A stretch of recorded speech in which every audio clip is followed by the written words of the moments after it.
اس نے بھی بہت برا وقت گزارا ہے، میری بیوی نے بہت سزا کاٹی ہے، وہ بھی اتنے بے قصور تھے جتنے تم اور تمہاری والدہ۔ ہم سکندر شاہ کے گھر والے ہیں اور ہم یہ سب ڈیزرو کرتے ہیں، مجھے آپ کی ہمدردی نہیں چاہیے سر۔ اس کی آواز میں تلخی گھل گئی تھی۔ نہیں، تم یہ ڈیزرو نہیں کرتے تھے۔ جلاوطنی کی سزا سب سے اذیتناک سزا ہوتی ہے، تم لوگوں نے بہت عرصہ یہ سزا کاٹی ہے، کیا اب وہ وقت نہیں آ گیا کہ تم سر اٹھا کر جیو جیسے اب ہم مات جیے گا؟ اس کے فادر بے قصور تھے، میرے قصوروار ہیں، میں کبھی سر اٹھا کر نہیں جی سکتا، میں جانتا ہوں۔ وہ دونوں ایک درخت تلے نصب بینچ پہ بیٹھ گئے تھے۔ سامنے سرسبز میدان تھا جس پہ سورج کی کرنیں ترچھی ہو کر پڑ رہی تھیں۔ استنبول میں سرما کا سورج ایسے ہی ٹھنڈا ہوتا تھا۔ مجھے تم سے ہمدردی نہیں ہے، مجھے صرف تمہارا خیال ہے۔ میں نے اپنے گھر والوں کی اذیت دیکھی ہے بچے، اور میں آج تمہاری ماں سے جب ملا تو میں نے انہیں بھی اسی اذیت میں دیکھا۔ وہ سکندر کو نہیں چھوڑ سکتی، مگر تم تو اپنے ملک واپس جا سکتے ہو۔ میں نے اس بارے میں سوچنا چھوڑ دیا ہے، میں جانتا ہوں میں کبھی فوج میں نہیں جا سکتا، مجھے وہ کبھی چھاونی کے قریب بھی نہیں پھٹکنے دیں گے۔ میں پھر سے ذلیل ہونے وہاں نہیں جانا چاہتا۔ وہ بہت تکلیف سے بول رہا تھا، فرقان ماموں کی باتیں کسی انی کی مانند ابھی تک دل میں گڑی تھیں۔ یہ تمہیں کس نے کہا کہ تمہیں فوج میں کمیشن نہیں مل سکتا؟ وہ حیران ہوئے، کیونکہ میں ایک غدار کا بیٹا ہوں اور غدار کے بیٹے کو فوج میں بھرتی نہیں کیا جاتا۔ مجھے افسوس ہے کہ تمہیں کسی نے غلط گائیڈ کیا ہے، ایسا کچھ نہیں ہوتا۔ میں تمہیں نامور ملک کے غداروں کے نام گنوا سکتا ہوں جن کے خاندان کے کتنے ہی لڑکے فوج میں کام کر رہے ہیں۔ اگر تم قابل ہو اور تم ایک دفعہ پھر سر اٹھا کے جینے کا حوصلہ رکھتے ہو تو تمہیں چاہیے کہ تم اپنے ملک واپس آ جاؤ۔ وہ کتنی ہی دیر بیٹھے اسے سمجھاتے رہے کہ اسے ایک دفعہ کوشش کرنی چاہیے اور پھر ملک کے لیے قابل قدر خدمات سر انجام دے کر وہ اپنے خاندان کے نام پہ لگا دھبا مٹا سکتا ہے۔ اچھائی برائی کو ڈھانپ دیتی ہے۔ ان کا اپنا بیٹا بھی اگلے سال آرمی میں کمیشن کے لیے درخواست دینے جا رہا تھا، وہ بھی ہائی اسکول ختم کر کے ان کے پاس آ جائے اور ساتھ ہی امتحان دے۔ وہ خاموشی سے سنتا رہا۔ اگر اسے کوئی شک و شبہ تھا کہ وہ دھوکے سے اس کے باپ کو ملک واپس لے جانے اور سزا دلوانے کے لیے یہ سب کر رہے تھے تو وہ زائل ہو گیا تھا۔ پھر بھی اس نے ان کو کوئی خاص جواب نہیں دیا، وہ اس نہج پہ سوچنا بھی نہیں چاہتا تھا۔ فرقان ماموں کے خواہش کے مطابق وہ کتوں کی طرح ذلیل ہو کر زندگی گزار تو رہے تھے، باعزت جینے کا حق ان کو نہیں تھا۔ سپہر میں جب وہ گھر لوٹا تو ممی نے کرنل گیلانی کی آمد کا بتایا اور یہ بھی کہ وہ ان سے اسکول کا پتہ پوچھ کر گئے تھے، ان کی فلائٹ شام میں تھی اور وہ آج ہی ان سے ملنا چاہتے تھے۔ پھر اس نے وہ سب کچھ بتا دیا۔ مگر میں ادھر نہیں جاؤں گا، مجھے فرقان ماموں کے گھر نہیں جانا، میں ان لوگوں سے پھر کبھی نہیں ملنا چاہوں گا۔ اس نے اپنے تئیں بات ختم کر دی تو ممی خاموش ہو گئی۔ لیکن سوچے خاموش نہیں ہوئی، خواب خاموش نہیں ہوئے، وہ خواب کسی بوجھ کی طرح دل کو گھیرے رہا۔ کچھ دن بعد نیند میں وہ خود کو وہیں پاتا، انطاکیہ میں وہ بڑا سا دالان، فوارہ اور ساتھ کھڑا گھوڑا، اور جب وہ پلٹنے لگتا تو اسے پکارا جاتا۔ شعور کی منزلیں طے کرتے کرتے وہ خواب جو آغاز میں خوف تھا اب دکھ بنتا گیا۔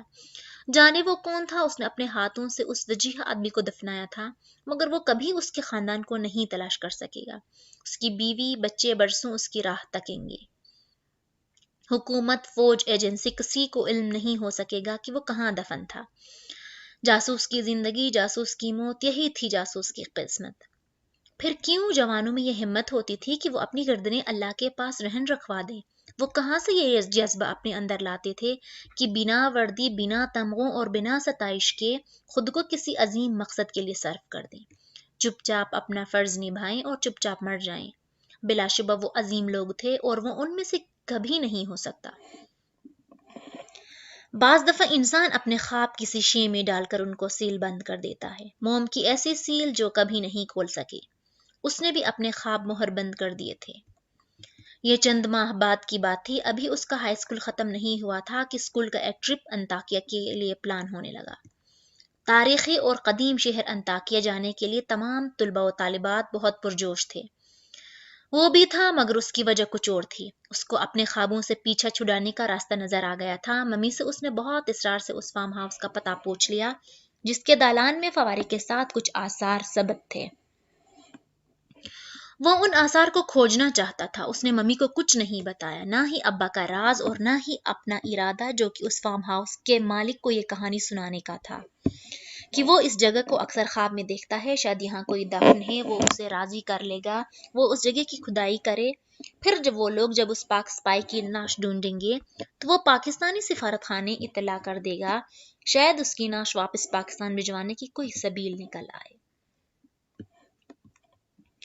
اس وجہ صورت پاکستانی سپاہی کو اس کے خاندان کو واپس لوٹانے کا اس سے بہتر لاہ عمل اسے معلوم نہیں تھا۔ بالآخر وہ اس قرض کو اتار دے گا جو دادا نے کہا تھا کہ اس کے کندھوں پہ آ گرا ہے۔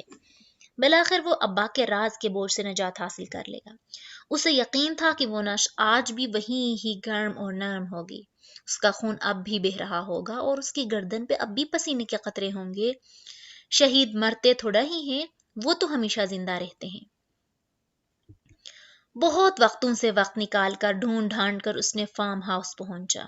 اندر کا راستہ اسے بھی تک یاد تھا، بس ایک گیٹ کو عبور کر کے ذرا آگے جا کر دائیں طرف مڑ جائے گا تو وہاں سے فوارہ والا دالان صاف نظر آئے گا۔ گیٹ سے وہ جگہ نظر نہیں آتی تھی۔ ملازم نے اسے اندر آنے دیا اور فارم کے مالک کو بلانے چلا گیا۔ جہان ادھر نہیں رکا، وہ تیز قدموں اور دھڑکتے دل کے ساتھ بھاگتا ہوا آگے آیا اور عمارت کے دائیں جانب سے آ مڑا تاکہ دالان، مگر وہ دالان کے عین سرے پہ ٹھٹک کر رک گیا۔ پھر بے یقینی سے پلکیں جھپکی۔ چند لمحے کے لیے ہر طرف سناٹا چھا گیا تھا۔ اس نے ہر چیز سوچی تھی سوائے کہ اس کے 8 برس بیت چکے تھے۔ سامنے جہاں پہلے کچی مٹی کا وسیع احاطہ اور درمیان میں فوارہ تھا، اب وہاں ایک گہرا اور خوب نیلا چوڑا سا تالاب تھا۔ وہ دم سادے گھٹنوں کے بل زمین پہ آ گرا۔ تالاب، اتنا بڑا تالاب! اس کو تعمیر کرنے کے لیے تو کئی فٹ نیچے تک زمین کھودنی پڑی ہوگی، تو کھدائی کے دوران اس کا نعش کا کیا بنا ہوگا؟ آپ کو یقیناً خواب میں ایسا کچھ نظر آتا ہوگا، مگر یقین کرے 4 سال پہلے اس پورے جگہ کی کھدائی میرے سامنے ہوئی تھی۔ میں ایک دن بھی مزدوروں کے سر سے نہیں ہٹا اور ہم نے بہت نیچے تک زمین کھودی تھی۔ یہاں سے کچھ نہیں ملا، انسانی لاش تو دور کی بات، کپڑے کا ٹکڑا بھی نہیں ملا۔ جب فارم کا مالک آیا تو اس کی کہانی سن کر بہت وثوق سے بتانے لگا۔ اس کے لہجے اور آنکھوں سے سچائی جھلک رہی تھی۔ ہاں، صرف ایک بات تھی، وہ کہتے کہتے ذرا رکا اور پھر جیسے یاد کر کے بولا، اس جگہ کی مٹی بہت اچھی تھی، اس سے عجیب سی خوشبو آتی تھی، ایسی خوشبو جو ہم نے کبھی نہیں سونگھی تھی۔ اس کی وجہ میں شاید کبھی معلوم نہ کر سکوں۔ بہت سے آنسو اس نے اپنے اندر اتارے تھے۔ وہ خوشبو کی وجہ جانتا تھا، مگر وہ یہ نہیں جانتا تھا کہ پاک سپاہی کی لاش کہاں گئی، مگر یہ تو طے تھا کہ اس زندگی میں وہ کبھی نہیں جان پائے گا، اور طے تو یہ بھی تھا کہ اس نے اس پاک سپاہی کو ہمیشہ کے لیے کھو دیا ہے۔ اس واقعے سے اسے ایک بات سمجھا دی تھی۔ وہ جو بھی سمجھتا تھا کہ جاسوس لاوارث خاموشی سے مر جاتا ہے تو وہ غلط تھا۔ اللہ بہت غیرت والا ہے، کسی کا احسان نہیں رکھتا۔ جو آدمی اس کے لیے جان دے دے وہ اسے لاوارث چھوڑ دے گا، اس کو اپنی زمین میں باعزت جگہ بھی نہیں دے گا۔ یہ نہیں ہو سکتا تھا، یہ نہیں ہوتا تھا۔ اس روز اسے شدت سے فرقان ماموں کی باتیں یاد آئیں، مگر آج ان باتوں کو تکلیف پہلے سے کہیں زیادہ محسوس ہوئی تھی۔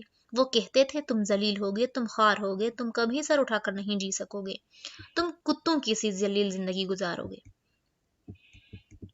مگر اب بالآخر اس کے خوابوں پہ لگی موم کی مہر پگھل گئی تھی۔ سارے خواب پھر سے لفافے سے باہر آ گئے تھے۔ نہیں، وہ ان کی باتوں کو درست ثابت نہیں ہونے دے گا۔ وہ واپس جائے گا اور وہ بہت محنت کرے گا۔ وہ اپنے ملک سے وفاداری کا عہد نبھائے گا۔ یوں مفرور مجرموں کی طرح ایک دوسرے ملک میں ساری زندگی چھپ کر نہیں گزار دے گا۔ اس نے کوئی جرم نہیں کیا تھا، وہ سر اٹھا کر کیوں نہیں جی سکتا؟ کیوں نہیں؟ وہ کتوں کی سی ذلیل اور رسوا کن زندگی کیوں جیے گا؟ وہ حشر کے دن اپنے دادا کو کیا چہرہ دکھائے گا؟ اسے سرخرو ہونے کے لیے وہی نوکری کرنی تھی جو اس کے باپ نے کی، مگر اس اپنے خاندان اور دادا کے نام پر سے ذلت کا دھبا اتارنے کے لیے وہ نہیں کرنا تھا جو اس کے باپ نے کیا۔ اس کو یہ ثابت کرنا تھا کہ اچھائی برائی کو رفع کر دیتی ہے، اور وہ یہ سب کر کے دکھائے گا۔ وہ فرقان ماموں کو یہ ثابت کر کے دکھائے گا کہ وہ اپنے باپ جیسا نہیں ہے۔ ایک دن آئے گا جب وہ ان کے سامنے سر اٹھا کر کھڑا ہوگا، اس دن سرخرو ہو جائے گا، اس کی ماں اور دادا سرخرو ہو جائیں گے۔ اپنے تمام تر عزم و ہمت کے باوجود ایک بات طے تھی، اگر وہ پاکستان جائے گا تو کرنل گیلانی کے پاس جائے گا یا کسی اور کے پاس، یا فٹ پاتھ پہ رات بسر کر لے گا، مگر ماموں کے گھر نہیں جائے گا۔ تم نے ہمارا ساتھ نہیں دیا، اب جب تمہیں مدد چاہیے ہو تو ہمارے پاس مت آنا، ہمارا در مت کھٹکھٹانا، لیکن مجھے یقین ہے کہ تم بہت جلد پچھتاؤں کا شکار ہو کر ہمارے دروازوں پہ ضرور آؤ گے۔ یہی کہا تھا نا انہوں نے، اب اس کی عزت اسی میں تھی کہ وہ ماموں کی طرف نہ جائے۔ اس کے لیے یہ عزت نفس کا مسئلہ تھا، مگر ممی یہ سب کچھ کسی اور وجہ سے چاہتی تھی۔ میں ہمیشہ سے چاہتی تھی کہ تم بھی فوج میں جاؤ اور میں تمہارے اس فیصلے سے بہت خوش ہوں، مگر میں نہیں چاہتی کہ تمہارے ماموں اس بارے میں کچھ جانیں۔ میں اپنے بھائیوں کو اچھی طرح جانتی ہوں، وہ اس چیز کو اپنی شکست سمجھتے ہوئے ہر ممکن کوشش کریں گے کہ تمہیں کامیاب نہ ہونے دیں۔ تم ان کے سہارے کے بغیر کچھ بن جاؤ، اور سب سے بڑی بات آرمی میں کوئی عہدہ پالو، وہ یہ کبھی برداشت نہیں کریں گے۔ وہ تمہارے خلاف ہو کر تمہیں اپسیٹ کر دیں گے، پھر ہم ایسے راز کیسے رکھیں گے؟ اس کی بات پہ ممی مسکرائی تھی۔ کمان جہان، تمہیں راز رکھنے آتے ہیں، مگر انہیں پتہ چل جائے گا ممی، دیکھو ایک نہ ایک دن ان کو پتہ تو لگنا ہی ہے، مگر تب تک تمہیں اس قابل ہونا چاہیے کہ تم ان کے سامنے سر اٹھا کر کھڑے ہو سکو۔ ویسے بھی ہر سال سینکڑوں کیڈٹ بھرتی ہوتے ہیں، تمہارے ماموں کو کیا معلوم کہ ان کے نام کیا ہیں اور وہ کون ہیں؟ اس نے اس بات میں گردن ہلا دی۔ یہ اتنا مشکل بھی نہیں تھا جتنا وہ پہلے سمجھ رہا تھا۔ ہمارا استنبول میں کوئی رشتہ دار نہیں ہے، حلقہ احباب بھی تھوڑا سا ہے۔ میں سب کو کہہ دوں گی کہ تم انقرہ گئے ہو، وہاں کالج میں داخلہ لے لیا ہے۔ نہیں، انقرہ میں سلجوق عمران کے کزنز پڑھتے ہیں، وہ میرے ہم عمر ہیں۔ انقرہ کہا تو پول کھل جائے گا، یونان ٹھیک رہے گا۔ ممی نے نم مسکراتی آنکھوں سے اسے دیکھا تھا۔ ہاں، تمہیں راز رکھنے آتے ہیں۔ ممی کے بقول ماموں کے آس پاس خاندان میں دور دور تک کوئی فوج میں نہ تھا، وہ سب کاروباری لوگ تھے۔ ان کے حلقہ احباب میں اگر کوئی آرمی فیملی تھی تو بھی سکندر شاہ کے مشہور زمانہ کیس کے بعد فرقان ماموں وغیرہ اب ایسے دوستوں سے احتراز برتتے تھے۔ کرنل گیلانی ویسے بھی لاہور میں رہائش پذیر تھے، یوں جب وہ پاکستان گیا تو اسے اپنے ماموں کے شہر نہیں جانا پڑا تھا۔ ان سب احتیاطی تدابیر کے باوجود اسے عین تھا کہ جلد یا بدیر فرقان ماموں جان لیں گے کہ وہ ادھر ہی ہے، اور وہ اس وقت کا سوچ کر وہ خوف زدہ ہو جاتا تھا۔ ممی کے سامنے وہ ہمیشہ یہی ظاہر کرتا تھا کہ وہ یہ سب اپنی انا کے لیے کر رہا ہے۔ یہ بھی ایک وجہ تھی، اس کی عزت نفس بلا شبہ بہت مجروح ہوئی تھی، مگر یہ بھی ایک حقیقت تھی کہ وہ اپنے ماموں کے سامنے خود کو بہت کمزور محسوس کرتا تھا۔ وہ واقعی ان کے سامنے سر نہیں اٹھا سکتا تھا۔ اسے یقین خوف تھا کہ وہ اسے اس کے باپ کا طعنہ دیں گے اور وہ ایک دفعہ پھر ٹوٹ جائے گا۔ رؤف گیلانی بہت اچھے اور دھیمے مزاج کے حامل انسان تھے، وہ ان کی بہت قدر کرتا تھا۔ ان کے باپ کی ساری زیادتیاں نظر انداز کر کے انہوں نے اسے اپنی گھر جگہ دی اور پھر ہر موقع پر اس کی مدد کی۔ صرف مالی مدد وہ ان سے نہیں لیتا تھا، مگر اخلاقی طور پر وہ ہمیشہ اس کا سہارا بنے رہے، اور وہ حماد اکٹھے کیڈٹ بھرتی ہوئے تھے اور ترقی کی منازل انہوں نے اکٹھے طے کی تھی۔ وہ سکندر شاہ غدار کا بیٹا ہے، یہ بات کبھی بھی اس کے لیے تازیانہ نہیں بنائی گئی۔ اب رؤف گیلانی، ان کی بیگم ارسلہ، حماد اور اس کی چھوٹی بہن نور العین عینی اس کے لیے دوسری فیملی کی طرح تھے۔ چھاؤنی میں عمومی طور پر آپ کو اپنے کردار اور اعمال کو آپ کی پہچان کا ذریعہ سمجھا جاتا تھا، نہ کہ آپ کے پرکھوں کے کردار اور اعمال کو۔ اس نے اپنا نام جہان ایس احمد لکھنا شروع کر دیا۔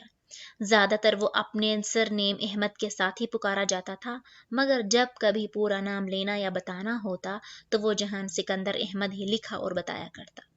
کرنل گیلانی کہتے تھے، مسلمان اپنی زندگی میں اپنے باپ کے نام سے ہی پکارا جانا چاہیے، اور باپ کا نام اسے کبھی اپنے نام کے آگے سے ہٹانا نہیں چاہیے، چاہے باپ جیسا بھی ہو۔ بہت عرصے بعد اس نے بالآخر اپنے احساس کمتری کو دبا لیا تھا، رشتے ختم نہیں کر سکا۔ ختم کرنے اور دبانے میں خلیج جتنا فرق تھا، اور یہی فرق اس کی ذات میں ایک خلیج چھوڑ گیا تھا۔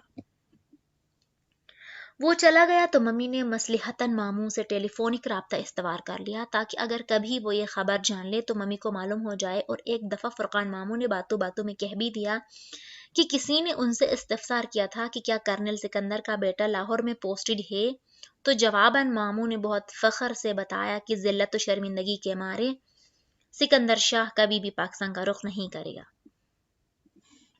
آخر کارنامہ بھی تو خاصا شرمناک سر انجام دیا تھا انہوں نے، وہ کوئی اور جہان ہوگا۔ ممی خاموش ہو گئی۔ پھر انہوں نے ماموں کو یہی کہا کہ وہ کوئی اور ہی ہوگا۔ ماموں کے ذہن میں غلط تصور قائم تھا کہ غدار کا بیٹا فوج میں کبھی بھرتی نہیں ہو سکتا، اس لیے انہوں نے اس معاملے کی کبھی چھان پھٹک نہیں کی۔ شاید کچھ عرصہ بعد وہ جان بھی لیتے، مگر تب تک ان کا تبادلہ وہاں ہو گیا جہاں کبھی کوشش کرنے سے بھی پوسٹ نہیں ملتی، اور وہ جو خود کو خفیہ والوں میں شامل کروانے کے لیے رتی بھر بھی کوشش نہ کرے، وہ وہاں بیچ دیا جاتا ہے۔ اب اس جاب کی ضرورت تھی کہ وہ اپنا سوشل سرکل محدود رکھے، منہ بند اور آنکھیں و کان کھلے رکھے اور اپنے کام کو بھی خفیہ رکھے۔ بالآخر وہ 25 برس کی عمر میں 6 ماہ کی ٹریننگ 4 ماہ 10 دن میں مکمل کر کے ایک ایجنٹ بننے جا رہا تھا، پاکستانی جاسوس جس کا وہ ہمیشہ خواب دیکھا کرتا تھا۔ اب اسے امید تھی کہ شاید وہ برسوں دیکھا جانے والا خواب اسے دکھائی دینا بند ہو جائے، گو کہ اس کی شدت میں کمی آ چکی تھی، مگر بہرحال وہ اب بھی اس کے ماضی کا آسیب بن کر اس کے ساتھ تھا۔ فوج اور ایجنسی میں اس زمانے میں آپ کا ایک ہی ہدف، ایک ہی دشمن، ایک ہی تعصب، ایک ہی نفرت کا منبع ہوتا تھا، ڈیئر نیبرز۔ جس رات اسے پہلی دفعہ غیر قانونی طور پر بھارت جانا تھا، اس سے پچھلے روز اس کے انسٹرکٹر کی موجودگی میں مروجہ اصول کے مطابق ڈاکٹر نے اس کی داہنی طرف کی ایک دراڑ نکال کر اس کی جگہ ایک خاص پلاسٹک کی بنی مصنوعی ڈراڑ لگا دی تھی جس میں سائنائڈ سے بھرا کیپسول تھا۔ سائنائڈ جو کنگ آف پوائزن تھا، یہ کیپسول ایک شیشے کے خول میں بند تھا اور زبان کی مدد سے باہر نکل آتا تھا۔ اگر غلطی سے نگل لیا جائے تو جب تک شیشہ نہ ٹوٹے یہ بے آسانی کوئی نقصان دیے بغیر جسم سے گزر جاتا تھا، لیکن اگر چبا لیا جائے تو شیشہ ٹوٹ جائے گا اور انسان چند پل میں مر جائے گا۔ یہ اس لیے تھا کہ اگر کبھی وہ گرفتار ہو جائے اور تشدد برداشت نہ کر سکے اور اسے خدشہ ہو کہ مزید تشدد کی صورت میں وہ اپنے راز اگل دے گا، تو بہتر تھا کہ وہ اپنی اس زہر بھری ڈراڑ کو نکال کر چبا لے اور خاموشی سے جان دے دے۔ یہ اس سے بہتر تھا کہ وہ تفتیشی افسران کے سامنے بولنا شروع کرے، اپنے ساتھیوں کی جان خطرے میں ڈال لے اور ملک کو نقصان پہنچائے۔ مر جانا راز اگل دینے سے ہمیشہ بہتر ہوتا ہے۔ وہ 1.25 سال انڈیا میں ایک دوسری شناخت کے ساتھ رہا۔ کور شناخت وہ جعلی شناخت ہوتی ہے جس کے ذریعے جاسوس اس معاشرے میں متعارف ہوتا ہے۔ ہر کور کے ساتھ ایک لیجنڈ بھی ہوتا ہے۔ لیجنڈ اس فرضی ماضی کو کہا جاتا ہے جو اس جعلی کور کے پیچھے گڑا جاتا ہے، مثلاً یہ آدمی کہاں پیدا ہوا، کہاں سے گریجویٹڈ ہوا، سابقہ بیوی کا نام وغیرہ وغیرہ۔ آپ کے پیچھے آپ کی ایجنسی اس لیجنڈ کو اتنے اچھی طریقے سے نبھاتی ہے کہ اگر کوئی آپ کے بارے میں تحقیق کرنے نکلے تو اس کو آپ کی جائے پیدائش کے ہسپتال میں آپ کا نام رجسٹر میں لکھا بھی مل جائے گا، گریجویشن سرٹیفکیٹ بھی وہ دیکھ لے گا اور آپ کی سابقہ بیوی سے ملاقات بھی ہو جائے گی۔ یہ سب تاش کے پتوں کے گھر کے مانند ہوتا ہے جس کو بعض دفعہ ایک پھونک سے ہی اکھڑ کر بکھیر دیتی ہے۔ اس چیز کو ایجنٹ کا کور بلو ہونا کہتے ہیں۔ 1.25 سال اس کا اپنی ماں سے کوئی رابطہ نہیں ہوا۔ اس کا پاکستان میں صرف ایک شخص سے رابطہ تھا جو اس کے باس تھے۔ وہ لوگ اپنا باس اس کنٹرولر یا ہینڈلر کو کہتے ہیں جو ہمہ وقت جاسوس سے رابطے میں رہتا تھا۔ ممی کو کوئی پیغام دینا ہوتا تو وہ باس تک پہنچاتے اور وہ اس تک پہنچاتے۔ باس کی ہر بات ماننا فرض تھا۔ بعض دفعہ اچھے بھلے حالات میں بھی وہ 2 ماہ خاموشی سے گھر میں بیٹھنے اور اپنی سرگرمیاں محدود کرنے کا حکم ملتا اور نہ چاہتے ہوئے بھی وہ کرنا پڑتا۔ بعض دفعہ مسلسل کام کرنا ہوتا، بس جو ادھر سے حکم آئے وہی کرنا ہوتا تھا۔ ہوتے ہیں نا کچھ لوگ اپنی گردنیں اللہ کے پاس رہن رکھوا دیتے ہیں، اس نے بھی رکھوا دی تھی۔ اور اپنی گردن رہن رکھوانا کیا ہوتا ہے یہ اس کو تب علم ہوا جب 1.25 سال تک ریزیڈنٹ اسپائی کے طور پر کام کرنے کے بعد ایک دن بہت اچانک وہ گرفتار ہو گیا تھا۔